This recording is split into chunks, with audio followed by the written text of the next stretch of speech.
আজকে লাঞ্চের মেনুতে কী ছিল সেটাই আজকে তোমাদের সঙ্গে শেয়ার করব।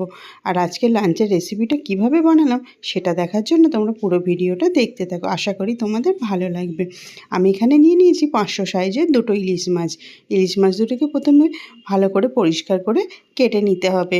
ইলিশ মাছ কাটা কিন্তু অনেক রকম নিয়ম আছে।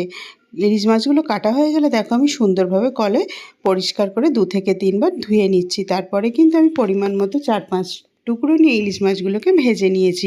যেহেতু আজকে রেসিপিটা সর্ষে ইলিশ করব, তাই এখানে আমি 1 চামচ সর্ষে, 1 চামচ পোস্ত, সঙ্গে নিয়ে নিয়েছি 3টে কাঁচা লঙ্কা, সামান্য নুন দিয়ে এটাকে সুন্দর করে বেটে নিতে হবে।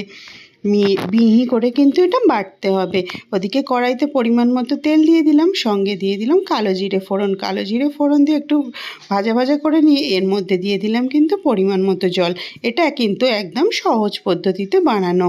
দিয়ে দিলাম পরিমাণ মতো লবণ আর পরিমাণ মতো হলুদ গুঁড়ো দিয়ে জলটাকে কিছুক্ষণ ফুটতে দিতে হবে। যখন জলটা মিনিট 2-3 মতো ফুটে সুন্দর একটা গন্ধ বার হবে, তখন কিন্তু এর মধ্যে একে একে দিয়ে দিতে হবে সেই হালকা করে ইলিশ মাছ ভেজে রাখা টুকরোগুলো। এই রান্নাটা করতে গেলে কিন্তু ইলিশ মাছগুলো খুব বেশি ভাজা যাবে না, হালকা করে ভাজতে হবে। বা অনেকে কিন্তু কাঁচাও রান্না করতে পারে।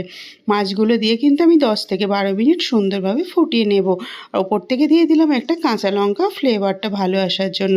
অনেকক্ষণ ফুটে আসার পর এরপরে দিয়ে দিলাম সর্ষে পোস্ত বাটাটা। আর এই আস্তে আস্তে কিন্তু এগুলো নাড়তে হবে, নাহলে কিন্তু মাছটা ভেঙে যেতে পারে। এটা দিয়ে আরও কিছুক্ষণ কিন্তু ফুটিয়ে নিতে হবে। এই রান্নাটা করতে যেমন সোজা তেমন কিন্তু খেতে অসাধারণ। আর রান্নাটা যখন হয়ে আসবে ওপর থেকে কিন্তু সর্ষের তেলটা অবশ্যই দিতে লাগবে। আমার আজকের এই ছোট্ট মিনি ব্লগটা তোমাদের কেমন লাগলো তোমরা কিন্তু অবশ্যই জানিও। আর আমার চ্যানেলটিকে ফলো করো আর সাপোর্ট করার অনুরোধ রইল।